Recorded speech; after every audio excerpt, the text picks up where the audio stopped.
Okay, this is section 3.1, solving equations with addition and subtraction. So first of all, you need to know that each operation has an opposite operation that undoes the other. For example, if I add something, how can you undo it? Oh, you can subtract. Now, if I subtract something, how can you undo that? That's right, you can add. So we're going to be using inverse operations to solve equations. So now we're going to solve. I have x minus 5 is equal to negative 13. Now I'm going to use the inverse property of addition. That's going to help me out a lot. So the first thing I'm going to do, I want to get x all by itself, and I want it to be positive. So I have a negative 5. How can I make that add up to 0? Add 5, negative 5 plus 5 adds up to 0. What I do on this side of the equal sign, I have to do on the other.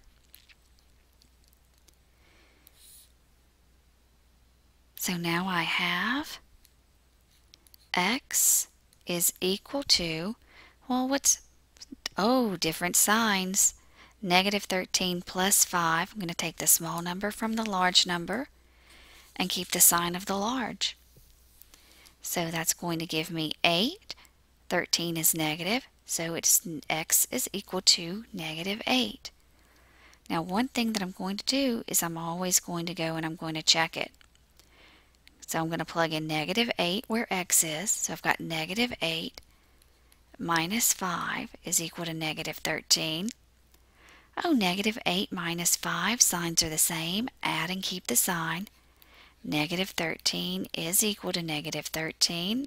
I did well, I didn't make a mistake. Now I have 21 plus r is equal to 6. Well, I still want to get my variable by itself. This r is positive, so I'm just going to leave it right here. I have a positive 21, so the opposite of that. It's a negative 21. I want that to add up to 0. So I'm going to subtract 21 from both sides.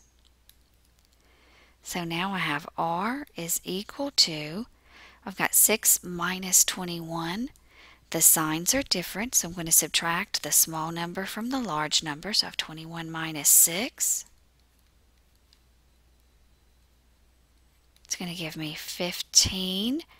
My 21 is negative, so r is equal to negative 15. Now I want to check my answer, so I'm going to plug it in. So I have 21 plus whatever my r value is, which is negative 15, and that's equal to 6.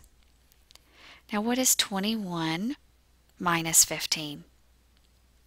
Okay, well that gives me 6, and 6 is equal to 6, so my answer is correct. Whenever you're solving these equations, you can double check and know that you have the right answer for every single one of them. Okay, now I have negative 3 plus x is equal to 7. I have a negative 3, so I'm going to use the inverse. Negative 3 plus 3 is going to add up to 0. Whatever I do to one side, I have to do to the other. X is equal to 10. Now let's check and see if we're correct. So I have negative 3 plus 10 is equal to 7. Negative 3 plus 10 gives me 7. 7 is equal to 7, so my answer is correct. Now I have n minus negative 4 is equal to negative 8. First thing I have to do is I have to rewrite this because I have a double negative. N plus 4 is equal to negative 8. I'm going to subtract 4 from both sides. So now I have n is equal to negative 8 minus 4. Signs are the same. Add and keep the sign. So I have n is equal to negative 12. Now I'm going to check that to see if it's correct.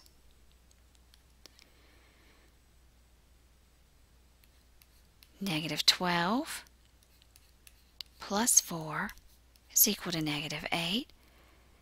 12 minus 4 gives me 8. The 12 is negative, so I do get negative 8 is equal to negative 8, so that is correct.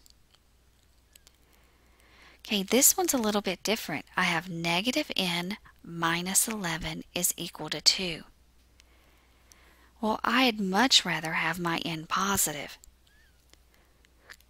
So I want my n to be positive, so I'm just going to add n to both sides.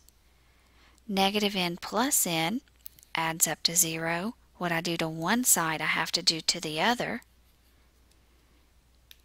So now I have negative 11 is equal to, be careful here, 2 plus n. I don't have any like terms. Well, n still isn't by itself. So, well, oh, I've got a positive 2. How can I get rid of that? Going to subtract 2 from both sides. So negative 11 minus 2, signs are the same. Add and keep the sign. So I have negative 13 is equal to n. Now I want to check my answer. Now I have negative 13 minus 11 is equal to 2. Double negative turns into a positive. So I have 13 minus 11 is equal to 2. 13 minus 11 is 2. 2 is equal to 2, so it's correct.